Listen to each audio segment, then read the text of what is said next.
আসসালামু আলাইকুম। আশা করি সকলেই ভালো আছেন। প্রিয় চাকরি প্রত্যাশী ভাই বোনেরা, মৎস্য অধিদপ্তরের যে নিয়োগ সার্কুলারটা রয়েছে, এইটার আবেদন আর মাত্র অল্প কয়েকদিন রয়েছে। 15ই মার্চ পর্যন্ত আপনারা আবেদন করতে পারবেন। এই বিশাল নিয়োগ সার্কুলারে যারা এখনো আবেদন করেন নাই, অবশ্যই আপনারা অতি দ্রুতই আবেদনটা করার চেষ্টা করবেন। কেননা নিয়োগ সার্কুলারটা অনেক বড়, দেখতেই পারতেছেন। কম্পিউটার অপারেটর 135 জন রয়েছে। এছাড়া অফিস সহায়ক পদ রয়েছে, যেখানে 126 জনকে নিয়োগ দেওয়া হবে শুধুমাত্র এসএসসি পাশে। এছাড়াও কিন্তু অনেকগুলো পদ রয়েছে এখানে। তো আপনারা এই সার্কুলারটা দেখতে পারেন, যারা এখনো দেখেন নাই বা এখনো আবেদন করেন নাই। সম্পূর্ণ ভিডিওটা ধৈর্য সহকারে দেখেন, আপনারা বুঝতে পারবেন এই সার্কুলারে কিভাবে আবেদন করতে হয়। এবং এখানে পদের নাম রয়েছে, পদসংখ্যা, বেতন স্কেল, শিক্ষাগত যোগ্যতা, সকল কিছু সুন্দরভাবে আপনাদেরকে দেখে বুঝিয়ে দেওয়ার চেষ্টা করব। তো সম্পূর্ণ ভিডিওটা ধৈর্য সহকারে দেখবেন, তাহলেই চলমান এই মৎস্য অধিদপ্তরের বিশাল নিয়োগ সার্কুলার, যেখানে 264টি পদ রয়েছে, এই 284 পদে নিয়োগ সার্কুলারটা সম্পর্কে জানতে, বুঝতে এবং আপনি চাইলে আবেদনও করতে পারবেন। এই ভিডিও দেখেই সবকিছু জানতে পারবেন।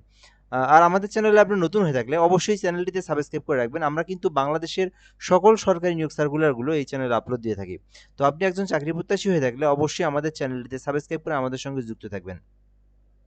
গণপ্রজাতন্ত্রী বাংলাদেশ সরকারের মৎস্য ও প্রাণী সম্পদ মন্ত্রণালয়ের 4/12/2025 তারিখের প্রেক্ষিতে স্মারকের অনুমোদন ক্রমে মৎস্য অধিদপ্তরের রাজস্ব খাতভুক্ত নিম্ন বর্ণিত পদসমূহে সম্পূর্ণ ও অস্থায়ী ভিত্তিতে নিয়োগের লক্ষ্যে পদের পার্শ্বে বর্ণিত শর্তে যোগ্যতা সম্পন্ন প্রকৃত বাংলাদেশী নাগরিকদের নিকট থেকে অনলাইনে আবেদনের জন্য আহ্বান করা যাচ্ছে। তো এটা ছিল মূল বেসিক বিষয়। এই বিষয়টা আমরা একটু সংক্ষিপ্তভাবে আপনাদেরকে বোঝানোর চেষ্টা করি কি বলা রয়েছে।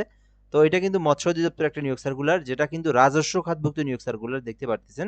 তো এটা কিন্তু একদম রাজস্ব খাতভুক্ত স্থায়ী সরকারি নিয়োগ সার্কুলার, যেখানে বাংলাদেশের সকল জেলার যে কোনো প্রার্থী যে কেউ চাইলে আবেদন করতে পারবে। ছেলে মেয়ে উভয় আবেদন করতে পারবে। আর আবেদন করতে চাইলে অনলাইনের মাধ্যমে আপনাকে ফর্ম পূরণ করে আবেদনটা করতে হবে। এই বিষয়গুলো এখানে বলে দেওয়া রয়েছে।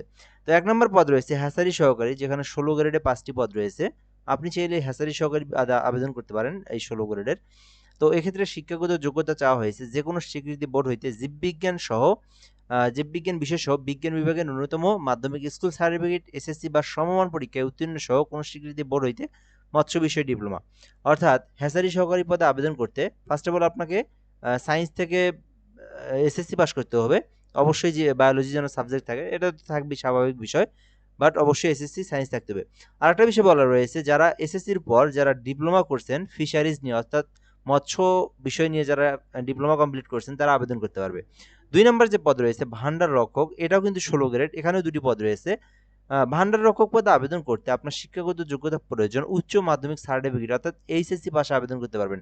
বাট এখানে কিন্তু কোনো আলাদা অভিজ্ঞতা বা কোনো কিছুরই কথা বলা নাই। শুধুমাত্র এইচএসসি যারা পাস করেছে তারা কিন্তু এই ভান্ডার রক্ষক পদটিতে আবেদন করতে পারবে। ৩ নম্বর পদ রয়েছে গাড়ি চালক, যেখানে ১৬ গ্রেডে ৬টি পদ রয়েছে। তো এক্ষেত্রে শিক্ষাগত যোগ্যতা চাওয়া হয়েছে কোনো স্বীকৃতি বোর্ড হইতে জুনিয়র স্কুল সার্টিফিকেট, অর্থাৎ জিএসসি অষ্টম, শুধুমাত্র অষ্টম শ্রেণী পাশ করেই কিন্তু আপনারা এই গাড়ি চালক পদে আবেদন করতে পারবেন এবং এখানে ২ বছরের কাজের অভিজ্ঞতা রয়েছে। বেসিক্যালি এটা যেকোনো অভিজ্ঞতা হইলেই হবে। এটা আপনার যে সরকারি হোক, আধা সরকারি হোক, এমনকি যেকোনো প্রতিষ্ঠান হোক, এমনকি আপনি যদি কোনো একটা বাড়িরও গাড়ি চালান, কোনো একটা বাসার গাড়ি চালান, তবু হবে। এখানে আপনার হচ্ছে একটা অভিজ্ঞতা এড করে দিলেই হবে, ঠিক আছে? বাট এখানে আপনার অবশ্যই অষ্টম শ্রেণী এবং একটা ড্রাইভিং লাইসেন্স থাকতে হবে, বৈধ ড্রাইভিং লাইসেন্স, তাহলে আপনারা আবেদন করতে পারবেন। ৪ নম্বর পদ, এই সার্কুলারের মধ্যে অনেক বড় একটা পদ, সেটা হচ্ছে অফিস সহকারী কাম কম্পিউটার মুদ্রাক্ষরিক। দেখতে পারতেছেন অফিস সহকারী কাম কম্পিউটার মুদ্রাক্ষরিক, এটা হচ্ছে পদের নাম। তো এটাতে আপনি চাইলে আবেদন করতে পারেন। এটা কিন্তু ১৬ গ্রেডের। বেতন আপনার ২০১৫ অনুযায়ী ৯৩০০ থেকে ২২,৪৯০ টাকা। তো আপনারা যদি ১৬ গ্রেডের অফিস সহকারী কাম কম্পিউটারে আবেদন করতে চান, করতে পারেন। এখানে কিন্তু ১৩৫টি পদ রয়েছে। পদের সংখ্যা কিন্তু বিশাল। কেননা এই সার্কুলারের মধ্যে চলমান সার্কুলারের মধ্যে এই সার্কুলারটা অনেক বড় একটা সার্কুলার, যেখানে কম্পিউটার অপারেটর পদে শুধুমাত্র ১৩৫টি পদ রয়েছে। আর এখানে শিক্ষাগত যোগ্যতা চাওয়া হয়েছে যেকোনো স্বীকৃতি বোর্ড হইতে উচ্চ মাধ্যমিক সার্টিফিকেট, অর্থাৎ এইচএসসি। তো শুধুমাত্র যারা এইচএসসি পাস করছেন তারাই আবেদন করতে পারবেন। এখানে জাস্ট এইচএসসি পাস করলে আবেদন করা যায়। আরেকটা বিষয় বলা আছে এখানে, যদি কম্পিউটার যে বিষয়টা, সেটা হচ্ছে কম্পিউটারের টাইপ, যেটা আরকি কম্পিউটার জানা থাকতে হবে। তো বেসিক্যালি এখানে আপনার কম্পিউটার কেমন জানা থাকা লাগবে, এইটা নিয়ে অনেকেই প্রশ্ন করে, অনেকেই কমেন্ট করে। তো এই পরীক্ষাগুলোতে, সরকারি চাকরির পরীক্ষাতে আপনার হচ্ছে ১ম এ লিখিত পরীক্ষা হওয়ার পরে যারা কম্পিউটারে আবেদন করে, এই পদগুলোর একটা ব্যবহারিক পরীক্ষা হয়। ওখানে শুধুমাত্র টাইপের কাজটাই কিন্তু ধরা হয়। তো বেসিক্যালি যেমন আমরা MS Word, Excel, PowerPoint এগুলো থেকে কিন্তু খুব একটা প্রশ্ন করা হয় না। শুধুমাত্র টাইপের, অর্থাৎ ওখানে আপনাকে ব্যবহারিক পরীক্ষা যাবেন, একটা সফটওয়্যারের মধ্যে আপনাকে একটা টাইপ দিবে, ওই টাইপটা যদি টাইপের গতিটা আপনার দেখে, যদি টাইপ করতে পারেন, যদি আপনি টাইপিং জানা থাকে, সেক্ষেত্রে কিন্তু আপনি উত্তীর্ণ হবেন, ঠিক আছে। অর্থাৎ যারা টাইপিং পারে তারা কিন্তু এটাতে আবেদন করতে পারে। 5 নম্বর রয়েছে ক্যাশিয়ার, যেখানে 16 গ্রেডে 4টি পদ রয়েছে। তো এক্ষেত্রে আবেদনের জন্য বাণিজ্য বিভাগ হইতে উচ্চ মাধ্যমিক থাকতে হবে। অর্থাৎ যারা এইচএসসি পাস করেছেন বিজনেস স্টাডিজ নিয়ে, তারা কিন্তু আবেদন করতে পারবে ক্যাশিয়ার পদে। তো এখানে আরেকটা বিষয় বলা রয়েছে, যেমন কম্পিউটারের অভিজ্ঞতা লাগবে এখানে অবশ্যই, MS Word, Excel, PowerPoint এবং ইন্টারনেট ব্রাউজিং, ইমেইল, এই বিষয়গুলো সম্পর্কে যাদের ব্যবহারিক বা ছোটোখাটো এক্সপিরিয়েন্স রয়েছে, চালাতে পারেন, কাজ করতে পারেন, ক্যাশিয়ার আবেদন করতে পারেন। তবে অবশ্যই বাণিজ্য বিভাগে আপনাকে এইচএসসি পাস করতে হবে। 6 নম্বরে রয়েছে ডেক হ্যান্ড, যেখানে আপনার 6টি পদ রয়েছে। তো এক্ষেত্রে আবেদনের জন্য ইনল্যান্ড মাস্টার বিষয়ে 2য় শ্রেণীর সার্টিফিকেট অফ কম্পিটেন্সি প্রাপ্ত থাকলে আপনি আবেদন করতে পারবেন এবং 2 বছরের অভিজ্ঞতার প্রয়োজন রয়েছে। তো যারা ডেক হ্যান্ডে আবেদন করবেন, 6টি পদ রয়েছে, মোটামুটি অনেক বড় একটি পদ। তো এই শিক্ষাগত যোগ্যতা থাকলে আপনারা আবেদন করতে পারবেন। 7 নাম্বার, এটা হচ্ছে এই সার্কুলারের মধ্যে, এসএসসি পাশে চলমান সার্কুলারের মধ্যে সবথেকে বড় একটি পদ, যেখানে 126টি পদ রয়েছে, মোটামুটি অনেক বড় একটি পদ। অফিস সহায়ক 20তম গ্রেড, বেতন আপনার হচ্ছে 8,000 থেকে 20,010 টাকা, ঠিক আছে। তো এই যে অফিস সহায়ক সরকারি চাকরি আবেদন করতে পারেন 126টি পদের বিপরীতে। তো মাধ্যমিক স্কুল সার্টিফিকেট, অর্থাৎ শুধুমাত্র এসএসসি পাস, এখানে কিন্তু আলাদা কোনো অভিজ্ঞতা বা কোনো কিছুরই প্রয়োজন নেই। জাস্ট আপনারা যারা এসএসসি পাস করছেন, এসএসসি পাশের সরকারি চাকরির আবেদন খুঁজে থাকেন, আপনারা কিন্তু এই পদে আবেদন করতে পারবেন। আচ্ছা, এরপরে আপনাকে কিছু বিষয় দেখতে হবে অবশ্যই। তো বয়সটা কিন্তু 18 থেকে 32 বছরের মধ্যে আবেদন করতে হবে। এরপরে কিভাবে আপনারা অ্যাপ্লিকেশনটা করবেন? অ্যাপ্লিকেশন করার জন্য যারা নিজেরা আবেদন করতে পারেন, যাদের নিজেদের ল্যাপটপ, কম্পিউটার, পিসি রয়েছে, তো dov.teletalk.com বিডি লিখে সার্চ করবেন আপনারা। তো এখান থেকে আপনারা dov.teletalk.com লিখে সার্চ করলে আপনারা একটা আবেদনের ফর্ম পেয়ে যাবেন। ওখানে আপনি কোন পদে আবেদন করবেন সেটা সিলেক্টেড করে দিয়ে পার্সোনাল তথ্য, এডুকেশনাল কোয়ালিফিকেশন, একটা ছবি যেটা 300x300 পিক্সেলের, একটা স্বাক্ষর 300x80 পিক্সেলের সাবমিট করে আবেদন করতে হবে। আর এই আবেদনটা কিন্তু 15 তারিখ পর্যন্ত চলবে, অর্থাৎ এটা হচ্ছে 15 মার্চ পর্যন্ত আপনারা আবেদন করতে পারবেন।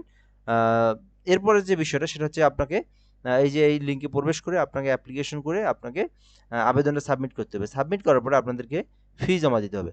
তো এখানে কত টাকা ফি জমা দিতে হবে সেই বিষয়টা দেখতে হবে। তো এর আগে একটা বিষয় বলে নিই, যারা আমাদের মাধ্যমে আবেদন করে নিতে চান, বাংলাদেশের যে কোনো সরকারি চাকরির আবেদন ঘরে বসে একদম নির্ভুলে করে নিতে চান, তারা কিন্তু এই নম্বরে যোগাযোগ করতে পারেন। হোয়াটসঅ্যাপে এসএমএস করবেন 01775830312। তো এই নাম্বার আপনাকে হোয়াটসঅ্যাপে এসএমএস করলে কিন্তু আপনি আমাদেরকে পেয়ে যাবেন এবং আপনাকে একটা ফর্ম দেওয়া হবে, ইনফরমেশনগুলো পূরণ করে দিবেন। আমরা কিন্তু অ্যাপ্লিকেশন কপির যে পিডিএফটা সেটা কিন্তু আপনাকে সঙ্গে সঙ্গে দিয়ে দেবো। আর এখানে আবেদনের ফির জন্য 1 থেকে 6 এর মধ্যে আবেদন করলে 112 টাকা ফি জমা দিতে হবে। 2টা এসএমএস সহ আপনারা যারা নিজেরা পেমেন্ট করবেন 120 টাকা রিচার্জ দিবেন। এরপরে কেউ যদি 7 নাম্বার অফিস সহায়ক যে পদটি রয়েছে 20তম গ্রেডের, এটাতে আবেদন করলে আপনারা 65 টাকা রিচার্জ দিবেন, রিচার্জ দিয়ে ফি জমা দিবেন। ফি জমা দেওয়ার এখানে প্রসেসটা বলেই দেওয়া রয়েছে। তো এখানে ফি জমা দেওয়ার প্রসেসটা হচ্ছে ডোভ লিখবেন প্রথমে, ফার্স্ট অফ অল এসএমএস এ, তারপর ইউজার আইডি লিখে আপনারা 16322 নাম্বার সেন্ড করে দিবেন। তো সেন্ড করলে একটা এসএমএস দিবে এখানে, যে এসএমএস এর মধ্যে একটা পিন নাম্বার থাকে, এরকম একটা পিন নাম্বার থাকবে আপনার এখানে, ডিজিট থাকবে। তো আবার আপনারা ডোভ লিখে আপনারা ইয়েস দিবেন, দিয়ে আপনার পিন নাম্বার দিয়ে 16322 নাম্বার সেন্ড করে দিবেন, তাহলে আপনার পেমেন্টটা সাকসেসফুলি সম্পূর্ণ হয়ে যাবে। তো এটাই ছিল মূলত বিষয়। যারা আবেদন করবেন 15 তারিখ পর্যন্ত সময় রয়েছে এই মার্চ মাসের, এর মধ্যে আবেদনটা করতে হবে। এরপরে কিন্তু স্বয়ংক্রিয়ভাবে আপনার ওয়েবসাইট বন্ধ হয়ে যাবে। তো এই ছিল বিষয়। যারা আবেদন করবেন বা এই সার্কুলার নিয়ে কোনো কিছু জানার আছে আপনারা কমেন্টে জানাতে পারেন। আর যারা শুধুমাত্র অ্যাপ্লিকেশন করবেন এই নম্বরে যোগাযোগ করতে পারেন। আসসালামু আলাইকুম।